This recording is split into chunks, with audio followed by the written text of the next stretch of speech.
Money. The game everyone plays, but few win. Extracting the knowledge from the top 1%. And teaching you the ever-changing rules of play. It's time to level up and take control of the money game. Let's talk money. Big money. Yes! Welcome back to the Money Game. We got one of my personal homies on today. Very special guest. Welcome to the land, Ryan Magdziarz. Yes. What's up, my guy? Great to be here. This is official too. This is it, bro. This is nice. First time in the studio. We've been talking about this. For 6 months, 7 months. Yeah. I mean, I've obviously listened to the show a lot before, but it was always, I was talking to you yesterday, it was always a goal of mine to actually be on it and talk about how I earned the right to sit in this chair and be on the show. So it's special. We're gonna tease that. We're gonna go through why you're on here, but I do want to let everybody know. So for all you guys that are listening, Ryan is one of the top rep in Impact Sales Organization this last summer, and 8-9 months ago, almost 9 months ago, Yeah. we sat down when you first started working with me, and we said, "Hey, you're gonna go do something crazy. You're gonna go do the pinnacle." Unbelievable rookie year, and we're going to go at the end of the season document what it took, what you learned, and all the different pieces of leveling up. And so the accomplishment that Ryan's done that we want to talk to today, and this is a pretty crazy feat. In the last 5 months, summer only, you went and you earned in commission only over 100 grand. Mm-hmm. That's pretty sick. Feels pretty good. I mean, obviously that's uncharted territory for me because I was just a bartender before making about $30K a year for 12 months. So doing that in that amount of time, it feels good. It hasn't really hit me yet. Yeah, still a little surreal. It's surreal. And I mean, it's felt like something that I was capable of doing this whole time. I just didn't have an avenue to do it until you came along. Yeah. And so I want to, just for everybody, I want to dive into that a little bit. Obviously, you and I have known each other for like 2 years now. It feels like a long time. We've been hooping for that long, yeah. Yeah. But we became very close just recently in the past year. Yeah. So when I reached out, what were you just mentioned you've been bartending for the last couple of years since school. Like, what was going on? What were kind of like the vision of your life prior to me reaching out? What were you doing? Yeah. What were you thinking about doing? And so the last 4-5 years, I've been really on this self-growth journey. Learning more about who I really am, what I like, what I don't like, getting a better relationship with my emotions, the spirituality realm of everything, which was brand new to me about 4 years ago, but it's all around self-growth. And like you mentioned, I was just a bartender. I loved the fact that I didn't have to work during the week. So one thing that I did learn through college and my first couple of years out of college is what I don't want to do. And I like free time. I like being creative. I like chilling. And so I wasn't really pushing myself the way I knew I could. Like, I played basketball my whole life, so I was like used to like performance-based stuff and pushing myself and being a dog and trying to compete. But then with this bartending thing, it wasn't that. But it gave me free time to do what I liked in my leisure time. So I just collected up some money, just saved my money up over time and just did some chill stuff. But like professionally or for my job, I really never did something that scratched that competitive itch that I've always had. Yeah. And so when you reached out to me, I had a couple things going, like obviously H4H, our basketball league. Yes, it's elite. I had some guys groups that I brought together. I had some book club readings together. I just liked bringing people together. But when you came and mentioned, hey, we do this with a bunch of guys, getting them together, I was like, wow, that's something that I've done just because I love to do it. I wasn't getting paid for it or anything. It was just a hobby of mine. But now you're telling me that we can make money doing that? I'm interested. And so that's when I was like, this is some real potential. It felt like the right time, the right place for me to just take a leap and try something new. dude, and I love that because I feel when we first started this conversation, this journey, right? You were 31 at the time, and you and I both, now that we've gone full year cycle on this, we've had so many conversations with people who are younger, same age, maybe a year or two older, even sometimes 18, 19 years old. And everybody thinks like they're so stuck in this route that may or may not exist, that they're so like paved, there's all this risk, there's these what ifs. How do you hear this opportunity and you're like 31, you have stuff pretty set. Like you were actually pretty like savvy, right? You house hacked, you Airbnb'd, you did some things that made lifestyle financially pretty sexy. Uh-huh. You weren't living at obviously your top potential though, but you still said, hey, this guy I barely know, who's DMing me, that hoops with me, who's not that great of a hooper, but athletic as hell, is telling me there's this opportunity to go commission only. Like, what's going through your head? Like, how do you come to grips with, obviously, other than progression, like, walk us through the thought process of how you kind of diagnosed the opportunity, took the things that we were talking about, said, like, hey, dude, this is the right thing for me to do. Right. Well, like you said, it was all based around my potential. Like, deep down, my whole life, I've felt this feeling of knowing that I'm capable of something special. Yeah. It happened to be an avenue of basketball growing up through college. I was a bad student. I didn't care about school, so it wasn't going to be a school aspect. But I just like to hoop, and I like to play. And I was going to be good at that, and I was going to attain something special just because I've always known that I'm going to do something special. And now, professionally, when I was just bartending, I was like, this is covering the money basis, and I don't need extravagant stuff. So I've always been a saver of money. But and just that piece, potential, real quick before we go too far. Yeah. Who taught you that? I mean, dude, when I met you, like, bro, you got 2 Airbnbs and you're bartending. And the first thing that I come, right, and we've had this conversation a lot. Yeah. A lot of people, not like you're old, but I would say like 24 and older, if they're not like actively hunting something down, they tend to, for whatever reason, have almost like turned off ambition. But you were still like laser tuned to what was next, and you had been saving, you'd been smart, you hadn't just like, I'm not the guy. Yeah, I have this underlying state of like, I don't know if it's, I mean, it sounds funny to say lack of self-love, but I always feel like I'm not doing enough. And like, I've seen clips of like people talking about winner mentality. They always feel like they're behind. They always feel like they have to do the next thing. That's kind of how I am. Yeah. As far as if I'm winning, okay, somebody else somewhere is working harder, doing something else.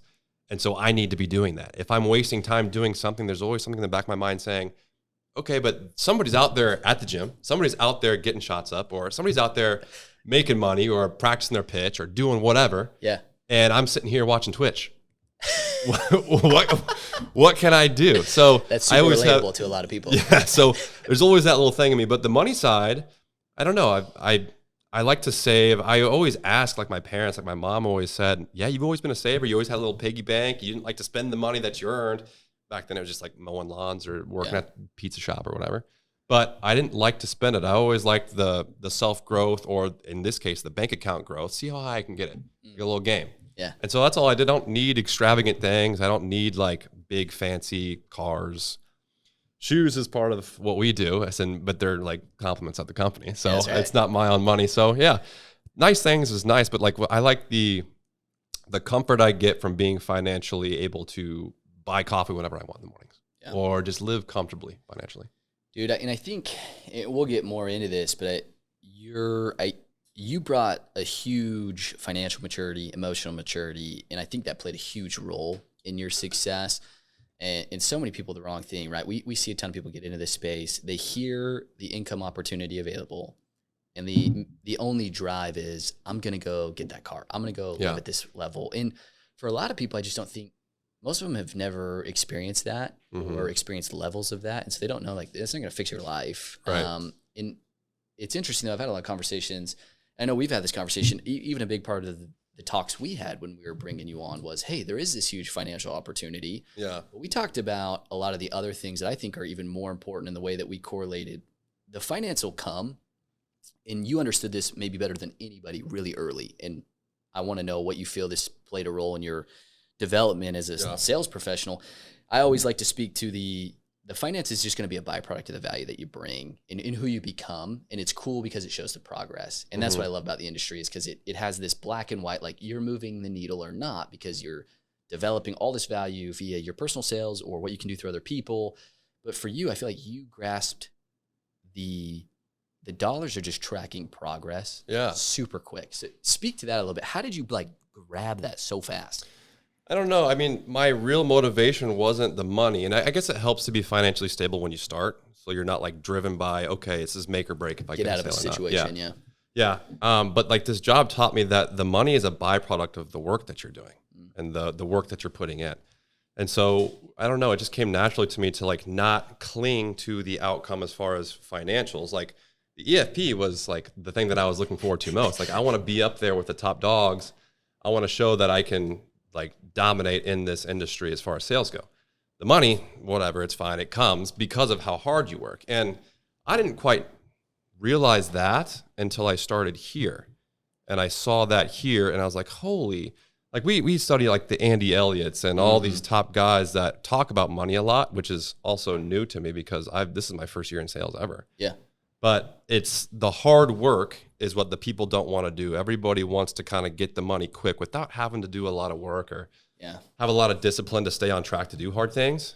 But that's the only way you get it. There's no get rich quick scheme. So I think when people find that out, that they're going to have to work. You can't have one without the other. You're going to have to work hard. You're going to have to get uncomfortable in order to get that lifestyle that everybody you see that you always want. And so once I made that correlation, I'm like, okay, shit, there's only one way through, and it's to work hard. So stop right there and just do it if you want that stuff. Dude, I love that. There's a couple things. I think you hit it right on the head. So many people just disassociate. I think Hermosi said that there's a lot of people. Hermosi's great. I know.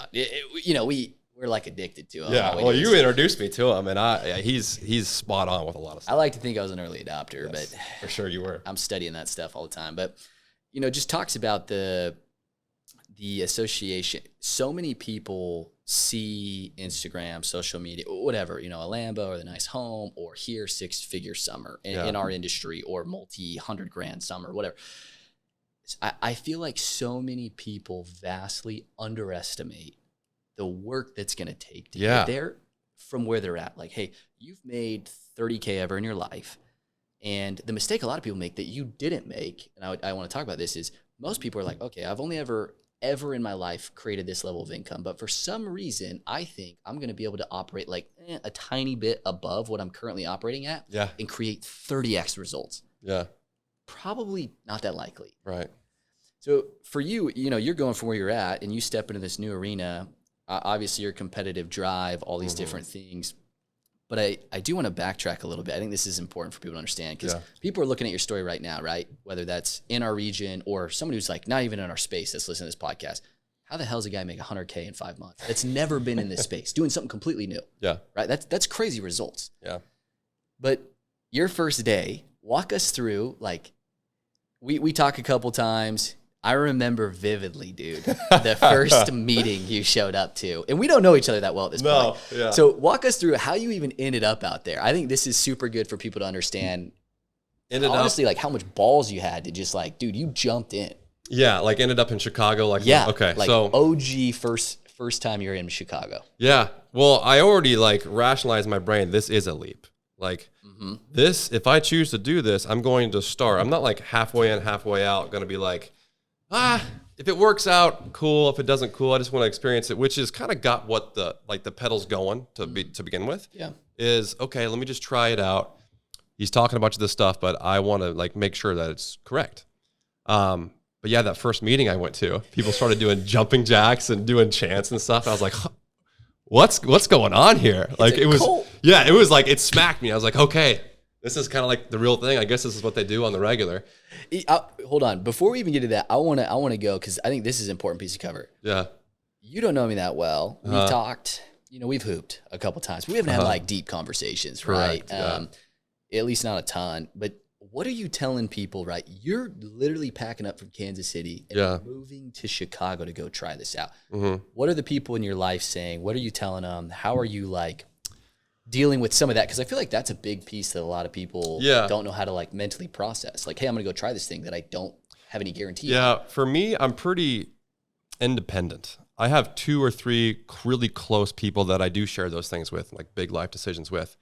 And so I had those talks and I was like, yeah, I think I'm going to try this. There's nothing really tying me down. No wife, no kids. I'm not required to live anywhere. Yeah. I'm a single guy. So I was like, I've never really dove into reaching a full potential professionally. And I know that it's going to come sooner or later because I know that I'm capable of big things. Yeah.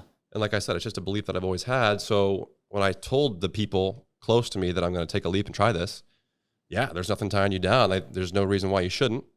And so I haven't really seeked validation from people outside of that. I like really try to keep it close knit. Kept it close. Yeah. And so like I mentioned it to people in passing, and I put some stuff on social media out there before I had a full summer saying, hey, I'm going to do this. This is what you can do. I think that this is a really good opportunity.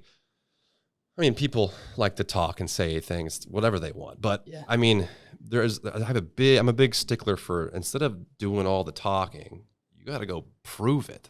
Show up. And so I always have that mentality as far as when I'm receiving feedback and what I'm putting out there. It's like, if you talk all this shit about doing this stuff and making all this money, you better go do it, which I wouldn't talk that shit and do that stuff if I wasn't sure that it was going to work out and that I'm going to be successful doing this. And obviously I can't tell the future, but I just have this deep knowing, and we've talked about this a lot, that we can create special things when we really put our mind to it. And that's literally what we're doing. Dude, and that's such a slept on piece of the whole equation. I talk about this with my dad, with so many different investors, entrepreneurs, whatever, that mental piece to just say, I'm good enough. I don't know how. Oh, yeah. I don't know what the route looks like. Yeah. And I'm not sure what the journey entails. And I know there's going to be ass kickings. Like 100%, there's going to be stuff I don't know. I have no idea how I'm going to get through. But I believe that I'm good enough to try. 100%. Is huge. Yeah, it's rare. And that's what I like about you. I think we connect on this at the same level with this specific aspect. Is the beauty of it is not knowing. You have no idea. You can't draw it up. You can't write it up. You can't script it for a movie. Life just unfolds, but either you're attracting the success or everything that you go about your business routine-wise is attracting that success. It's something that I don't even know how to explain. It's just a deep down knowing that you're going to create something special. It's going to unfold however it unfolds, and the rest will take care of itself. And I love just in this story and in life, for everyone listening, I think, obviously this show is about finances and how to increase financial opportunities in your life. And here's a guy who at 31, the last 3 years, making $30K a year, made $100K in the last 5 months. Like, yes, there are so many details to your finances and technical skills, and you learned a ton of stuff this summer that we'll continue to talk about. But I do not want to undermine that it all starts like spiritually. 100%. It really does. It's an emotional thing that you have to say, I'm worth it. I believe the journey is like, it should be given to me, that I should walk the path. And I don't care what anybody thinks, because eventually I'm going to figure it out. Yeah. And then you figure it the frick out. Well, for me, I know a lot of people are different, but for me, that's the priority, is the spirituality and the enjoying your time here on earth, however long you have. Yeah. And the highs and lows that you experience from that time that you're here is what it's all about. The money, again, is a byproduct of that. And I don't think a lot of people think like that. I think they see this money and they're like, okay, I want this. How can I get this? I want this at all costs. But I mean, I think that it's easier if you prioritize the stuff that to me means more. And then the byproduct is, oh, this money is coming into my account from 5 months of work. Yeah. And obviously it's something that I've never had until this year, but all of these practices for 4 or 5 years, I like to believe led me to this opportunity of meeting you and coming here at Vivint and doing this stuff.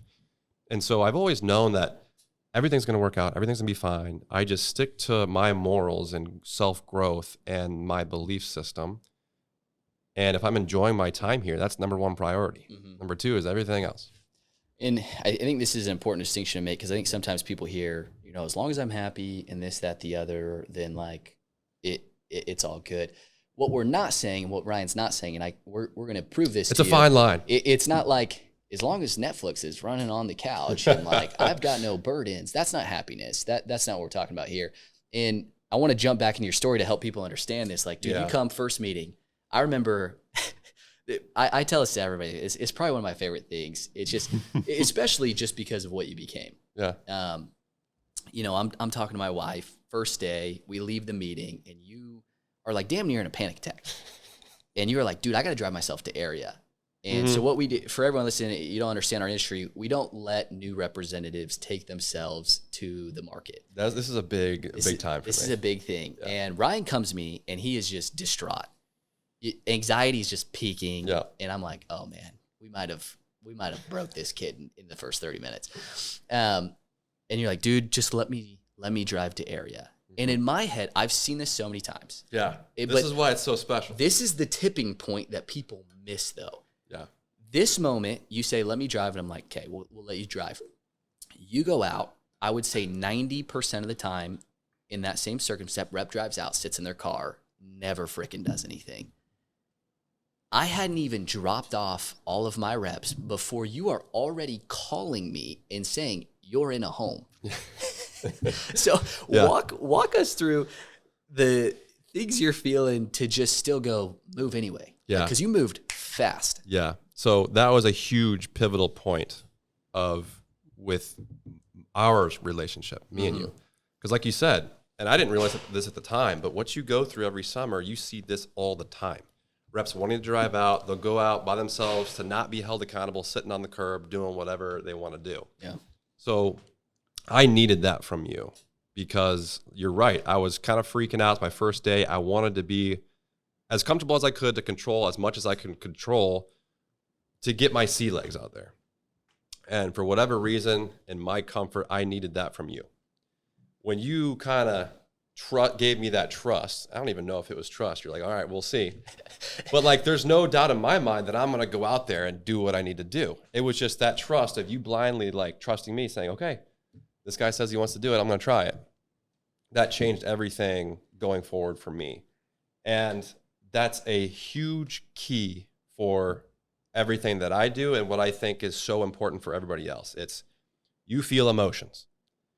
Your capability of acting greater than you feel is everything, because everybody wants this huge picture, their dream scenario.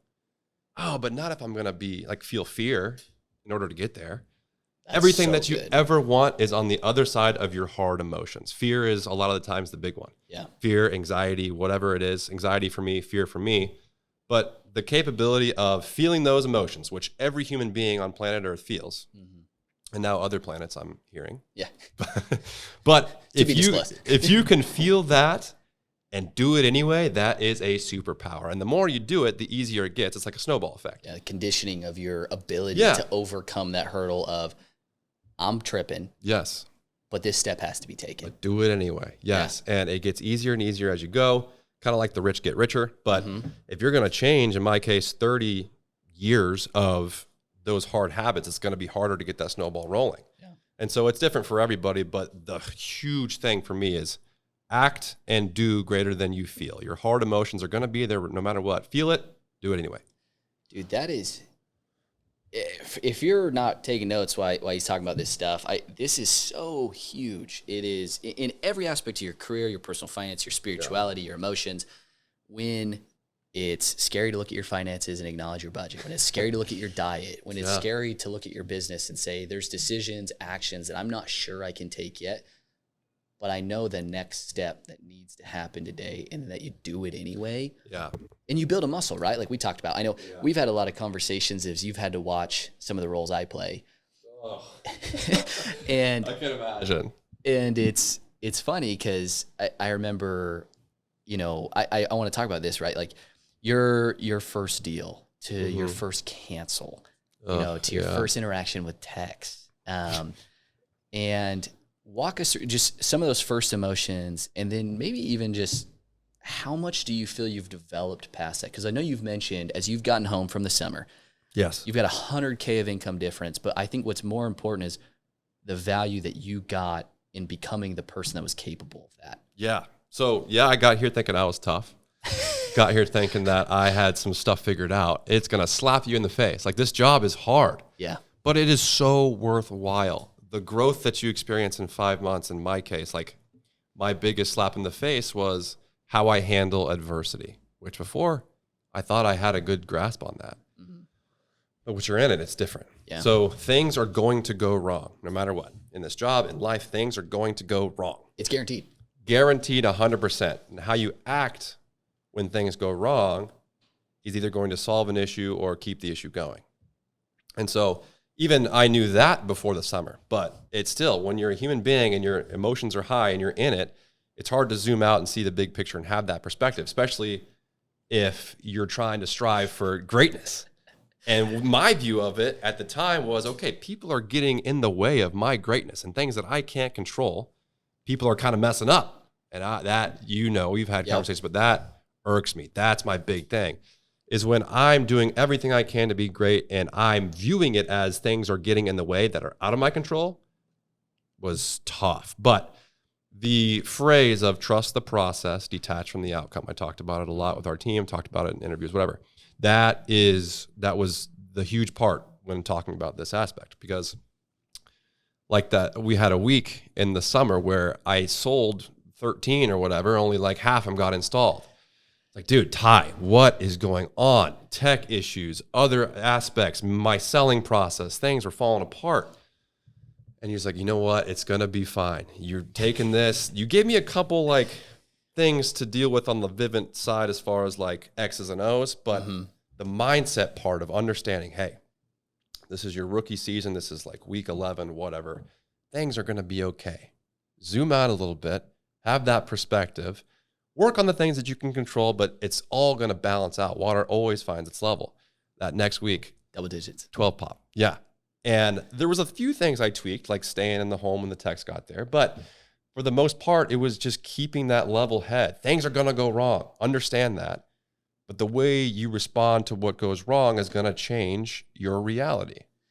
And I think something from my perspective, especially on that week, and I've talked to our team about it a ton, but talking to you in the audience that are trying to get over this hump, over this whatever, Ryan comes to me, and the week prior he'd done 6 and sold 13. So he got paid for about half his effort, which for you guys to understand, he but didn't get paid for about $5,000. Yeah, in the week of work that he had almost gotten to the finish line.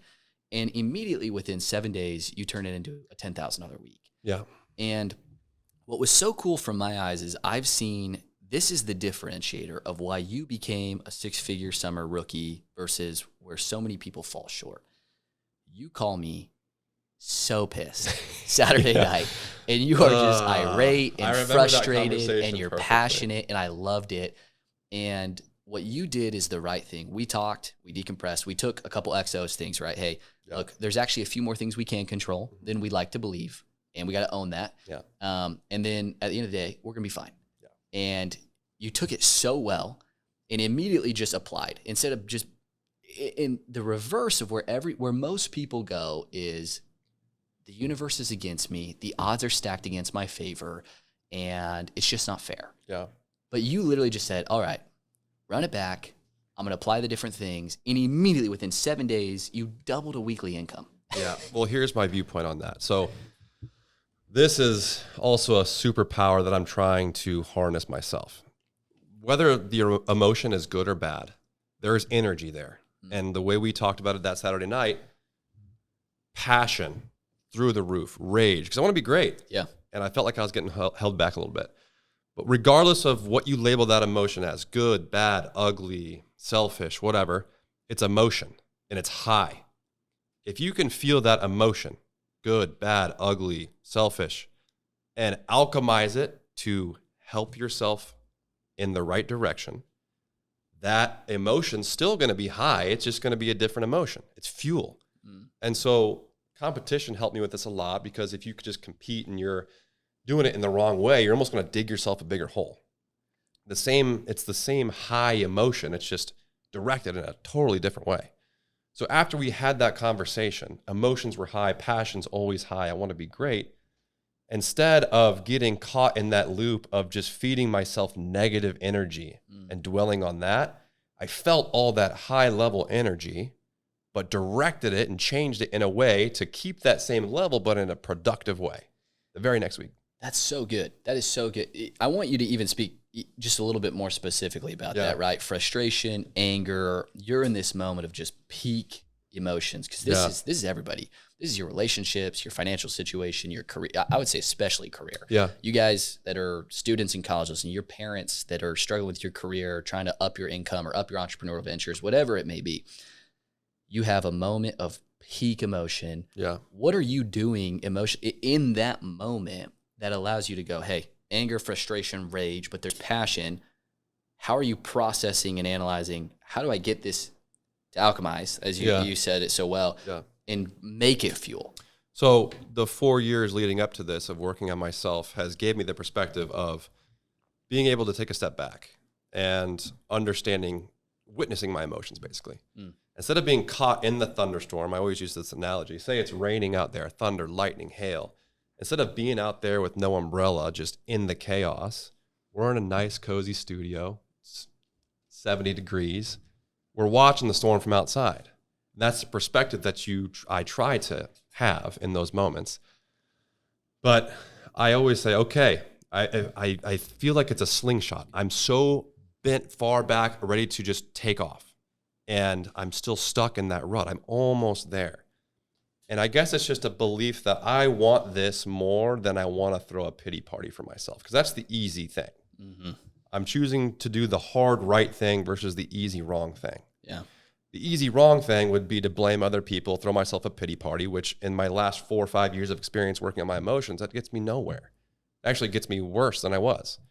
So you're going to feel it. It's going to suck. And you're going to feel that held backness and that nothing is going my way. But again, feel that. It's fine. It's a human emotion. Act greater than that. Act greater than you feel. And it's going to feel like you're in quicksand, but just keep on going. You have no idea how close you actually are. But if you just keep going, it's going to pop for you. Dude, that is so good, because in so many things, obviously this just developing careers and different things, I just can't express enough how valuable that is. And we talk about it in our sales team all the time, right? A lot of the times we have you come in and we had you start training on just the emotional side of it all. Yeah. Because the reality is everybody's like, if my technical is high enough, then I'll just be able to like magically get it done. But if you can't control that piece, because shit's always going to go wrong. And there's always unexpected curveballs, and there's new barriers, and there's elements that maybe at one point you didn't know you could control, but maybe you could hedge your bet a little bit. But if you're not in the right place of mind where you can, like you said, just detach, witness the emotion, understand, why is this happening? Why am I so fueled and charged right now? Yeah. Oh, it's actually because I really care about what we're doing here. Yeah, which is good. And that's good. And like, so that rage or frustration or anxiety, whatever it is, like if you can understand why is it coming at such a peak level, and then reharness it and go back at your long-term goal, step back, zoom out. So good. Yeah. Because I mean, it starts from labeling things. I mean, we're labeling things all the time. Mm-hmm. If you're labeling an emotion as bad, it's not going to serve you the best. But if you label the emotion as good, it could serve you with something. And so that's why I kind of flipped the script to be like, regardless of what the emotion is labeled, it's up here, which is good. Just make it be working good for you. Mm-hmm. And so harness it, make it productive. I think as long as it's a high level, you can harness it and change it. Dude, so good. And obviously, you came into this job with so much of this over, years of figuring things out and understanding yourself. Talk to me this summer as you go door to door, interaction to interaction to interaction. There's so many moments of frustration, so many moments. I think this might want to be the biggest thing people don't understand. You are so much more inclined to get unmotivated or discouraged than you anticipate. Yeah. Everybody thinks, I'll just be able to go all day long. If the money's there and the opportunity is real, people can spit in my face and I'll be fine. And it's like, you'd be surprised how discouraged you get. Yeah. As you go out and you go through this experience, I want to hear just some of the changes in perspective that you gained in yourself, the world, a couple, those key things you took away. So yeah, it hurts when you're getting kind of no's a lot of the days, and we've all had them. The days where you go out and you think that you're giving 100% effort, and you're just getting no traction. Mm-hmm. And so it's kind of like baseball in that way. Like I played Little League a little bit, but it's a well-known thing that baseball players are really good at being bad. Like, what is it? 33% get you in the Hall of Fame. Yeah. Hitting or batting average is .33 is a Hall of Fame numbers. That's literally failing. I'm no mathematician, but 7 out of 10 times on average. So when that started clicking for me, it's like, yeah, you can get told no from 2 till 7:30 all day.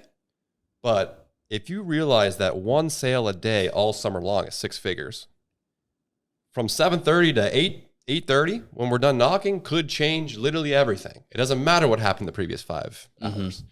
And so that it's kind of like a hope feeling, but it's more of believing like, hey, even though that I just got shit on for the whole day, that's not going to change how I'm acting to customers, because one sale is going to change everything. And so that was big for me as far as handling rejection. I think that's a big cautionary point for people that are thinking about trying door to door or whatever. You just got to embrace the suck and get used to, even if you are sucking all day and you get no's all day long, that's not saying that you're a bad salesman, or it's not saying that you're a bad performer in anything. Getting used to getting those no's and keeping your spirits high for that one, it kind of helped me a lot with the door-to-door process. Do you feel, I think something that I've realized, as I went through, now 7 years of doing this professionally is, and it's so hard for people to believe this, but I feel like you grabbed this quick and you took more insights from you, super coachable, but it was just, if you increase your data set and you just go through enough repetitions, your hope increases. Even though you take more no's and more objection, you almost feel like you have a superpower when you realize how many yeses there are actually out there. Yeah. So once you get a little taste, that's everything. And so we talk about this all the time. I told you I'm a gamer. I got to have the reps. I got to get the reps. I don't really like the practicing, the writing down your pitch, being a planner, all that stuff. Just throw me out there. I need the experience. I need to go get the reps. And then I'll mold what I'm doing based on the feedback that I'm getting and the outcome that I'm getting on the doors. And so I've always been that way. But yeah, the reps, if you can prove to yourself that you can do hard things, it gets easier. So do a bunch of hard things in a row, you get that yes. Oh, that customer liked when I said this, and he reacted really well when I said this and put it this way. Let me go try it again. Another one. Oh. So it's like going through the process gets you better. Surprise, surprise. Yeah, crazy. Playing the game increases performance. Yeah. And that's such a big piece, though. We've seen it all the time, and I can always tell, I tell people all the time, they're like, how do you know if you got a good rep? Or how do you know if a guy's gonna, emerging leaders especially, car group leaders or whatever, how do I know when somebody's like down on their dumps? And I say, it's super easy. When I drop a rep off. I like this a lot. And I remember I called you on one of your reps one time, like, this dude's gonna get his ass kicked. And you were like, how do you know? I'm like, if I drop a rep off and the first thing is get out of the car slow and it's the same spot every day and they just wander. Yeah. Or if I drop a rep off and he's like, this house, this address, send me there, gets out of the car and beelines that door, the desire to go get in the game. He's ready to go. Yeah. And we see it in sports all the time, right? Yeah. Like playing with that confidence, you deserve to play. In our arena, sales, entrepreneurism, making money, you have got to be willing to shoot the second you get in the game. Yes. Walk me through just... You developed that super quick. I know obviously you've been a gamer and successful in athletics, but you're coming from a place where you weren't asked to perform at a super high level. Right. And you immediately stepped up. Ryan was kind of known in our office for redefining rookie, where, in a lot of places, people come into a game, there's an A player, there's a star, or there's a starters, and they're like, hey, I'm not supposed to take those shots because these guys are there. You came in right away and said, I don't have this track record, but I am going to freaking shoot and I'm going to compete with you. Yeah. How do you do that? How do you step into that? Well, it pisses me off kind of. When people like label you as something, no, I'm different and I'm going to show you how I'm different. It's like you're put like a cap on the reason I love Vivint so much is there's no cap on how much you could do. 0. And so when like the label rookie, it's like, okay, you come out here for a summer sales internship, you sell 30 accounts and you had a good summer. Congrats, buddy. No, that's not what I'm here to do. That's not what I am into at all. And so that gave me more fuel as far as like, yeah, he's a rookie, but there's no defining word in the English language that you have to abide by or live your life by. I think people kind of believe that, which is asinine to me. Yeah. You are the creator of your own reality. You create anything that you want to achieve. You make the rules. You make the limits. Any limitations you put on yourself is just self-made. And so my time here, Obviously, I had no previous experience at Vivint selling. So this was a year that I say, okay, what's possible? Let's go do it. Let's find out. Yeah. And it was a deal a day. And that's what I wanted to do. It was 6 figures in 5 months. That was another goal I had. Who says that's not supposed to happen? I don't care if it's happened before. I'm not like everybody else before. So I guess hearing myself talk about this, it's just like this overarching belief that you have in yourself that you're special and that you can do big things, which is the reason I took this opportunity. I've always felt like there's something special that I need to be doing. Don't know the avenue. Don't know who's going to experience it. Don't know who's going to be around me. Don't know who I'm going to do it with. Don't know who I'm going to bring with me. It's going to happen. So if you're going to jump on board, cool, we're going. Dude, I freaking love it. And obviously it's crazy. As we started, we've only known each other 2.5 years or something, but we spend almost every other day together now. We connect on that very, very much, and it 100%. fuels me. Yeah. And I want to, just as we're closing up, dude, I want to get, you had this experience, you developed, you did a ton of things. For everybody listening, he said so many good things. I don't care if you're going to go into the sales world, which is, everybody thinks it is super technical. We haven't talked a lot about technical sales skills, but you'll never master the technical. You'll never go get the tool set. And Ryan did go do those things for all you guys listening, but you'll never go get the tool set if you're not lit on fire to win anyway. Yeah. Because you'll never go find the reps. You'll never go do what it takes. You'll never play in the moments. You'll never take the last second shot. Like, you won't hit the door to the last second, take another call, master your pitch, master your presentation, dissect the crap out of it.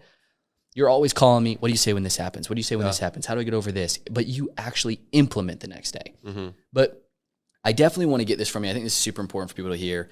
In 5 months, you basically tripled your overall income. Like, from the last 3 years, you did it in a single 5 months. And there's so much growth there. But I think this is so important for people to understand. You're never too late to start.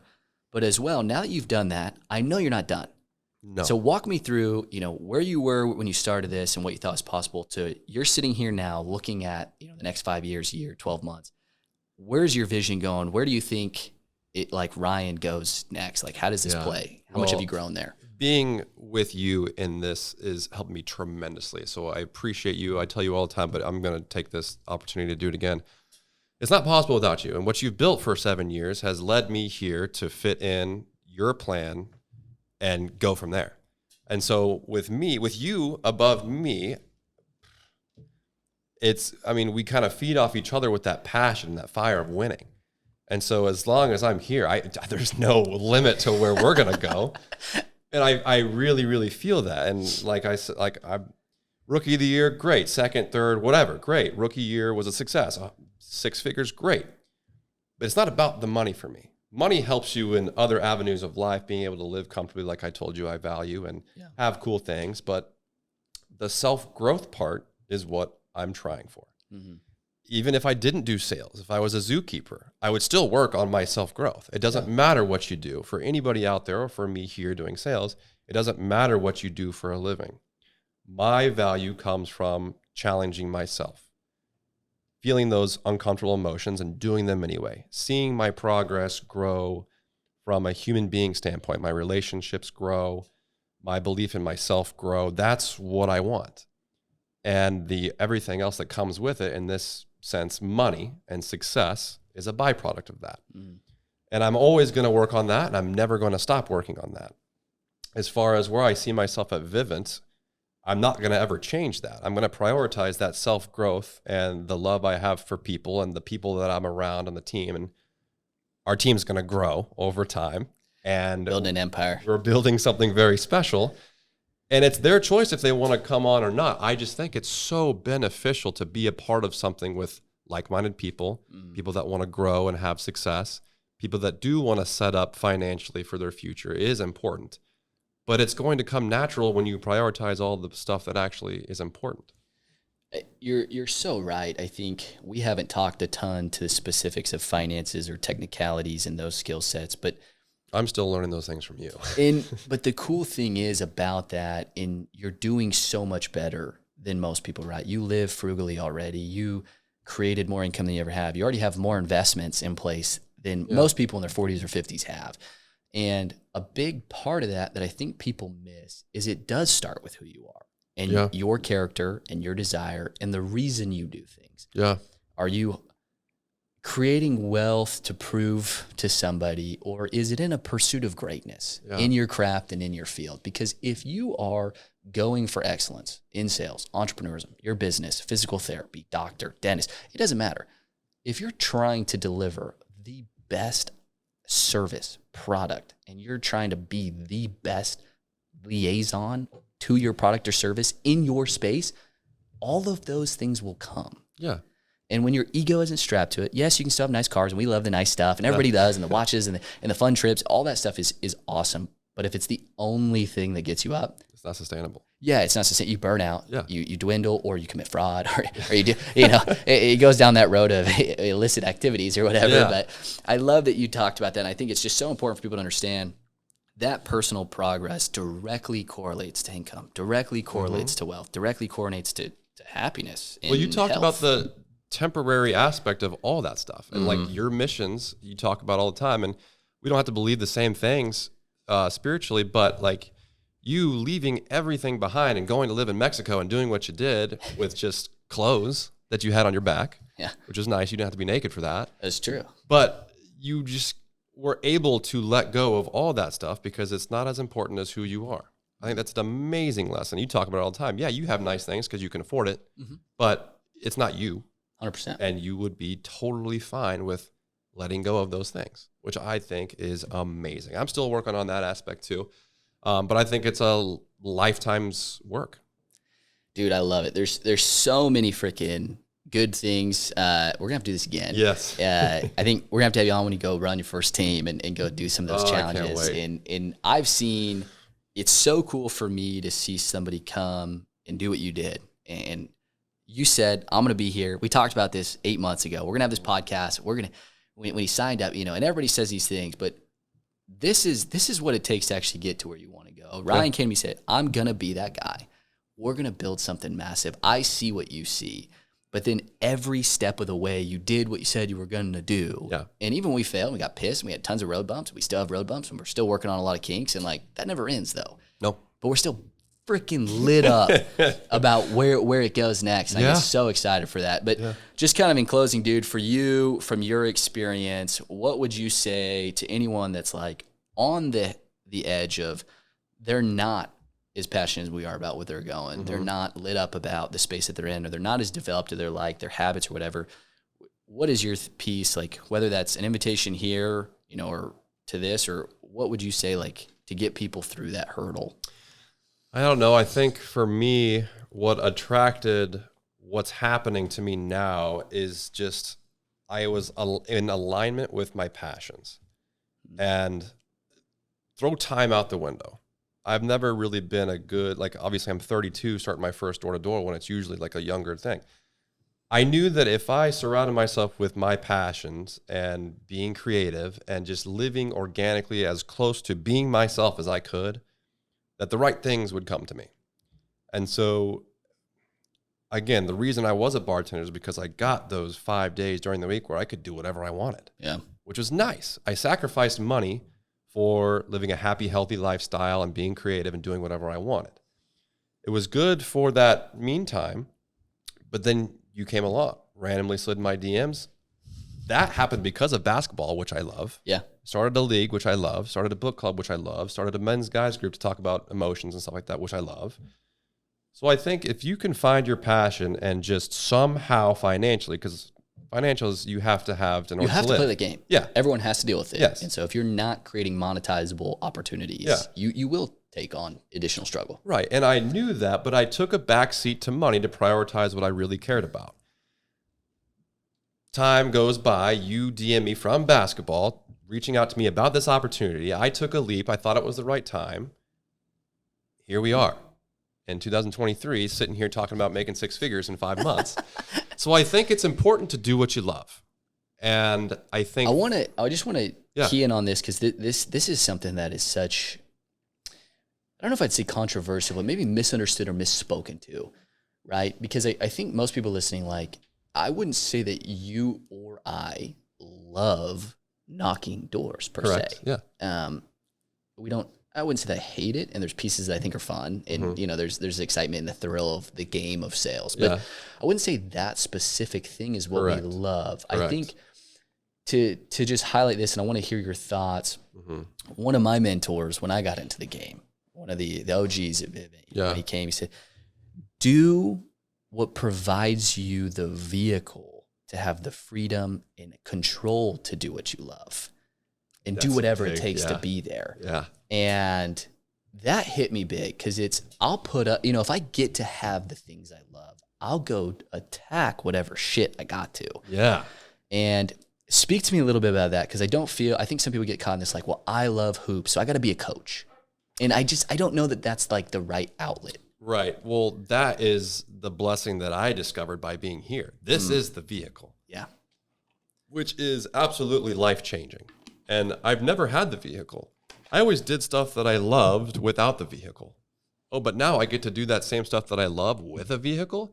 It's just way, way, way more powerful. So yeah, I'm not in love with knocking door to door, but I find little things like a creative new experience, meeting a new person behind every single door. There are things that I reframe my vantage point of what I'm doing. The team this year I loved. I loved my guys. I loved striving for greatness every day. I loved hoops in the morning. I loved just sitting late night talks, trying to get better, working on pitches, helping. My car group was so fun this summer. Experiencing downtown Chicago, just doing fun stuff with like-minded people as a team. That was everything. Oh yeah, by the way, we go knock door to door. That's how we make the money. So yeah, we do it. But everything else with this vehicle that comes with it is the joy and what makes everything, even why I'm here. It's so much fun. I love that. And I remember when, just going way, way back, when we originally first spoke, you said, "What is it you freaking do?" I had no idea. And it's so funny, because to the outside world, I think people, all they see is door knocking. And we've had people mention that to us, right? But anyone who steps into our world, anybody, they immediately realize that is such a tiny piece of what we do. And what we really do is, we're a professional self-development group that funds the group and the perpetuity of the group and the investments and the lifestyle. We fund it by a high income skill set that is selling a super high valuable product door to door in a residential neighborhood. And I think that's what we're going to try to articulate and package and help people understand. That is such a tiny piece. It's like accounting. Nobody wants to do the bookkeeping in your business, but it has to be done. The knocking, it has to be done, because that is the reps that make you resilient, to develop the emotional capacity and maturity to handle all of the things and go through the challenges and deal with complex problem solving on the spot, stay composed, and develop the resiliency to handle stuff. Well, it's kind of like this. This is the money game, but everything that we're talking about, the money is a byproduct of everything that we're talking about. 100%. So it's not black and white when you reach out to people. Oh, so what do you do to earn money at your job? Okay, yeah, technically we do knock doors to earn money. But the gray area is the only reason why I do it. And that's everything. And so getting somebody a taste of, hey, look at what we're doing, or around people that want to grow, that want to be great, that want to form bonds with people, which in my opinion is why we're here on earth, to have a great experience with like-minded people and to just share great times. That's why I love it. Dude, couldn't agree more. Well, just in closing, any last words for anyone out there that's listening? Just insights of just from our conversation. Well, the one thing I kind of touched on before, but it was if I had to like say a sentence about my summer, it would be that everything that you ever pictured in your mind that you want is on the other side of that fear. I love that. If you are able to have the hard emotions be felt by yourself, sit there with them, and then continue on going on the task at hand without getting derailed, you're putting yourself in a position to get your dream scenario. Not guaranteed to happen, but if you're folding when you feel those and you're quitting when you feel those, you have a 0% chance of getting it. So when you keep pushing forward, you're getting yourself in the game for an opportunity to attain everything you've ever wanted. So good. So good. And And if it was guaranteed, would it even be fun anyway? Right. Right. The journey, man. The unknown is what's exciting. That's so good. And that's underspoken. Well, dude, we're definitely going to do this again. It's a ton of fun. For all you listening, where can people keep track of you, man? You're actually pretty active. You're putting a ton of good stuff, good vibes out there. Yeah. Banned from Twitter. So I'm on Instagram. Ryan Magdziarz. We got to see if Elon will let you back. Yeah. Oh, it's X now. He'll probably let me sneak in again. But yeah, Ryan Magdziarz on Instagram. Pretty much where I post all the stuff that we do and the fun, cool stuff that we're doing right now. So yeah. And last, just a little plug for ourselves. We don't really plug anything. This is just a pure passion project to help people out, grow their income, grow their investment, grow their skill sets, mindsets, anything in that space. We are always looking for more people to join our sales force. And it is not an anyone that can breathe opportunity. It is tough and it is hard. And we are increasing the barriers of entry because we are protecting the special thing that we're building, and we're getting pretty precise with it. So reach out to us at impact.shp if you want to look at an opportunity, myself or Ryan, just DM us on Instagram, whatever. We're happy to chat, or if you know somebody that you think might be a good fit. But right now, we'll catch you next time on The Money Game. Make sure to like, rate, and review. And we'll be back soon. But in the meantime, hit us up on social media. Real money. Real money? Money is the answer. Y'all be cool. And we'll see you next time on The Money Game. Money. Yes!